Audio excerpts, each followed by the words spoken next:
que vous allez bien. Alors aujourd'hui, comme écrit dans le titre de la vidéo, on va voir un petit peu en détail les matériaux qu'on peut utiliser en cuisine et qui ont des noms spécifiques en anglais. On connaît tous que cuisine c'est kitchen, et il y a pas mal de trucs à savoir dans la cuisine. On va commencer par le lave-vaisselle. Alors, lave-vaisselle, c'est dishwasher. Alors, dishwasher, c'est la machine en général, genre la machine en gros, avec tout ce qu'il y a dedans. Oui, c'est ça, c'est la machine avec tout ce qu'il y a dedans, les petites pièces qui sont dedans, tout ça comme a package. We say a dishwasher. Mais vous savez, les gens qui utilisent bien sûr lave-vaisselle, il y a un petit chariot comme celui-là. J'ai essayé de trouver une image expressive pour ça. Comme un petit chariot, il y en a trois normalement. Un là où on met les fourchettes, les cuillères et tout. Et l'autre là où on met les bols, les mugs, les verres et tout. Et le dernier là où on met les assiettes. Genre ça c'est le normal. Après il peut y avoir des petites différences. Mais c'est toujours comme ça. Ça spécifiquement s'appelle a rack. Mais en général, on dit dishwasher avec tout ce qu'il y a dedans. Mais pour être genre en mode grave précis et dire les trucs comme ils doivent être dits, bah, on peut dire a rack. A rack, c'est le petit chariot que vous voyez ici qui est dedans, qui est dans la lave-vaisselle. Normalement, il y a trois. Ils ont des formes un petit peu différentes, juste dans les côtés et dans les petites épingles qui sont au milieu. Mais en général, ils ont les mêmes formes et surtout les mêmes dimensions. D'accord, du coup là, on a a blender. A blender, ça veut dire un mixeur. A blender, ça aussi on dit blender avec le bas, genre là où il y a le moteur, il y a la prise et tout, et le haut, genre là où on met les trucs à mixer et tout ça, les deux parties c'est a blender. Et en fait, aux États-Unis, vous pouvez entendre le mot, par exemple, vous pouvez entendre pas blender, mais un autre mot qui signifie une marque spécifique. Parce qu'en fait, comme dans tout le monde, des fois il y a une marque spécifique qui fait une certaine machine, par exemple, qui fait des mixeurs et qui est très connue. Bah, les gens, au lieu de dire, par exemple, les yaourts, il y a des gens, au lieu de dire un yaourt, bah, ils disent tout simplement un Danone. Mais Danone, c'est juste une marque spécifique de yaourt et pas yaourt. Ça veut pas dire un yaourt. Et du coup, bah, c'est rare que vous allez entendre un blender. C'est souvent vous allez entendre une certaine marque qui est connue. Ça dépend des régions. Mais si on veut dire les trucs et les choses correctement, bah, on va dire un blender parce que blender, ça veut dire exactement un mixeur. Et là, on a grille-pain. Grille-pain, c'est un toaster. Et d'ici vient le mot toast. Bah oui, bien sûr, le mot toast a deux significations, mais je parle du toast, le pain grillé. Du coup, oui, c'est ça. La machine elle-même, ça s'appelle toaster. Et la même remarque, toaster, c'est toute la machine, genre tout le truc, avec les petites grilles qui sont dedans, avec les boutons sur le côté. Ça dépend, il y a ceux qui sont avec ou sans fil maintenant, je pense. Mais en gros, en général, un grille-pain, c'est un toaster. Et d'ici vient le mot toast, c'est le pain de mie grillé. Et ça, c'est fouet, en français, bien sûr. Et en anglais, on dit whisk. Avec un OS écrit, whisk, avec W-H-I-S-K. Ouais, on peut même dire whisk pour le batteur électrique. Ça aussi, we can say electric whisk, or we can say just a whisk, and the one that you are talking to, il va comprendre que tu parles d'un fouet ou dans... Enfin, il va avoir dans la tête les deux idées. Mais en gros, whisk, c'est exactement fouet et pas batteur électrique. Mais on peut se permettre d'utiliser pour les deux. Soit on dit a whisk pour les deux, soit on dit, si on veut être bien précis, bah on dit electric whisk. Et sinon, même si on dit whisk, c'est pas trop grave. Et là, we have a stove. Donc, du coup, il y a une différence. Et comme en français déjà, une cuisinière, ça veut dire un four avec la plaque dessus. Du coup, on peut préparer des plats et tout. On peut mettre des poêles, je sais pas quoi, des petites casseroles et tout pour cuire des trucs. Et en bas, il y a le four.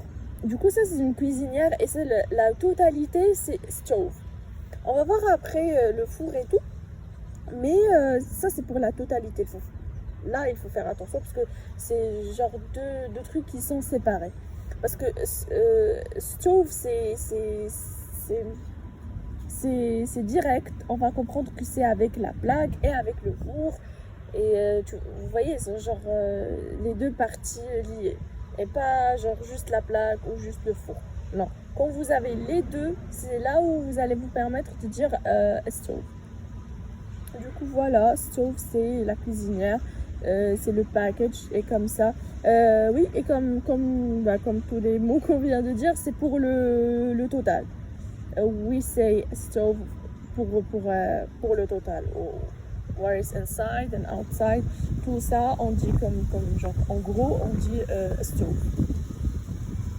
Et là, on a a coffee machine. On peut dire coffee machine ou coffee maker. C'est la machine à café, en fait. Il n'y a pas grande différence. C'est vraiment une traduction mot par mot avec l'ordre qui est différent entre l'anglais et le français. Et du coup, voilà. Vous pouvez dire coffee maker, coffee machine ou coffee maker. Pour les deux, c'est juste. Pour les deux, c'est vrai. Et pour... oui, pour les deux, c'est vrai. Mais en plus, on dit coffee machine plus que coffee maker. C'est plus populaire. Mais si vous dites coffee maker, c'est plus britannique que américain. Mais c'est pas grave, ils vont comprendre directement que vous parlez de ça. Mais c'est plus genre le plus populaire, le plus utilisé. En fait, parce que c'est le plus facile à dire, c'est coffee machine. Coffee maker, c'est plus... on va pas dire professionnel, mais c'est plus... bien... c'est plus rare à utiliser, c'est tout. C'est pas trop familier comme mot, j'entends pas trop. Même dans les films, on n'entend pas trop coffee maker, on entend plus de coffee machine. Et là, on a dishwasher detergent. Ça, c'est la petite pastille qu'on met dans qu'on met dans la lave-vaisselle. Normalement, c'est dans le haut. En haut, il y a une petite place spécifique. Et il y a pas mal de formes de ça. Il y a en poudre, il y a comme ça en pastille. Il y a aussi, je pense, en liquide ou je me rappelle plus. Mais bref, il y a plusieurs types. Mais tous ceux qui sont en pastille ou qui sont un petit peu solides, qui ne sont pas liquides, enfin, on sait dishwasher detergent. Et pour les liquides, on dit juste dish soap. Je pense qu'il y a, ouais. En fait, il y a un truc comme ça. D'ailleurs, ça, c'est trop bien. On utilise dans la maison pour la vaisselle. Enfin, les trucs qui ne vendent pas dans la machine, on utilise ça, c'est trop bien. C'est pas une pub, mais bon. Oui, quand le truc il est liquide, dès qu'on voit un truc liquide, même parce que ça c'est pour la vaisselle, ça c'est pour la vaisselle manuelle, on dit dish soap. Et même pour le savon qu'on met dans la machine, on dit dish soap. Du coup, il y a les deux. Quand c'est une forme solide, on dit dishwasher detergent. Et quand c'est une forme liquide, on dit dish soap. Et là, we have paper towel. C'est l'essuie-tout. C'est le papier de table. Et quand c'est une serviette genre en tissu et pas en papier, on dit towel tout court, genre. Mais quand c'est en papier, on dit qu'on quoi c'est a paper towel.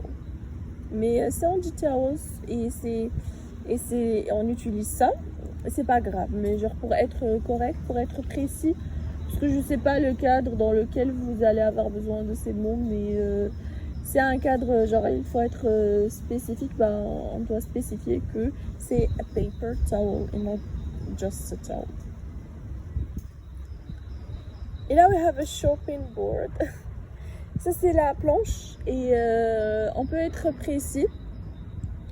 Par exemple, si c'est du bois, on peut dire a wood chopping board ou on peut préciser la matière en fait.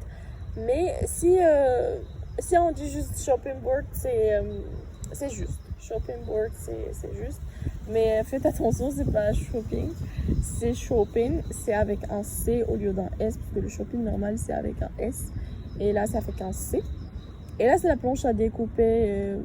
En général, on en a plusieurs, une pour le pain, une pour la viande, pour les légumes, etc. Mais ils ont tous la même, ils s'appellent de la même façon en fait. C'est shopping. Et là, on a le lavabo. En fait, le lavabo, avec la majorité, avec le robinet, avec le petit dispositif qui est autour et tout, là, on met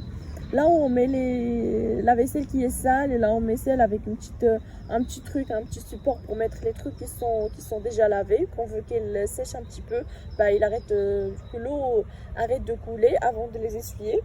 Tout ça c'est sink, genre tout ça, le lavabo avec tout le dispositif qui est autour, ça c'est sink. Genre on dit lavabo, c'est sink, S-I-N-K. Mais le robinet tout seul, j'ai oublié de l'écrire. Le robinet tout seul, vous pouvez le noter de côté de votre table. Le robinet tout seul, c'est tap. T-A-P. Ça, c'est le robinet tout seul, mais sinon, le reste, c'est un lavabo, c'est un sink. Tout seul, sink. Ça, c'est cupboard, ça, c'est un placard. Normalement, ça, c'est un placard là où on met les fourchettes, les couteaux, les cuillères et tout dans la cuisine. Mais we can use this pour tous les placards qu'on a. Genre même dans une chambre, si tu as un placard pour ranger des trucs, tu peux dire this is a cupboard. Et ça va pour un placard. Et ça va aussi pour les placards qu'on a dans la cuisine. La cuisine, c'est sûrement des placards. Sinon, c'est le bazar. Et du coup, oui, c'est cupboard, c'est un placard. Quoi que ce soit le placard, quoi que ce soit la matière, quoi que ce soit les petites étagères qu'il y en a, en gros, on dit cupboard pour toutes les femmes. Et là, we have grater. Ça, c'est un wrap pour les petites, les grandes, ceux qui ont les petites parties qui sont fines, les petites parties qui sont grandes. Pour tout ça, on dit grater, c'est une wrap pour râper les trucs, fromage, tomates, je sais pas moi, les oignons, tout le truc. Ça s'appelle grater. Et là, en fait, c'est là ce que je vous avais déjà dit. Un four tout seul, c'est oven. Ça, c'est un four, mais tout seul. Genre, il n'y a pas la plaque dessus. Ça, c'est oven. Ça, c'est four, c'est oven. Et là, on a tray, c'est la plaque de four. Et là aussi, que ce soit qu'elle est grande, ronde, carrée, rectangulaire, quoi que ce soit, la forme, la matière, voilà, genre la matière, je pense que c'est toujours la même. Mais bon, we say tray. C'est la plaque de four qu'on trouve dans le... on peut dire oven tray, mais juste le fait de dire tray, ça veut dire exactement une plaque de four. Genre, vous n'avez pas intérêt à préciser que c'est une plaque pour le four, parce que déjà le mot, ça veut dire plaque de four, mais vous pouvez quand même dire oven tray. Et là, we have a kettle, c'est bouilloire. Ouais, le truc qu'on utilise pour bouillir l'eau. Et là aussi, quoi que ce soit la matière, quoi que ce soit la forme, la manière avec laquelle ça marche et tout, oui, c'est kettle. Et là, we have a knife, c'est le couteau. Ça, y a rien à dire. Ça aussi, c'est quoi que ce soit la matière, quoi que ce soit la forme et tout, on dit de la même chose. C'était tout pour aujourd'hui. J'espère que ça a été utile pour vous. Je vais essayer de vous faire encore plus de vocabulaire spécifique à une place, un truc, un contexte. C'est comme le jargon un petit peu, on va essayer de faire ça. Et après, je vais essayer de mettre la liste avec chaque mot et sa signification en français. Je vais la mettre dans la description, comme ça vous pouvez y accéder sans avoir intérêt à revoir la vidéo, ou si vous n'avez pas eu le temps de tout noter, ça sera dans la description. J'espère que ça a été utile et on se rencontre dans la prochaine vidéo. Au revoir.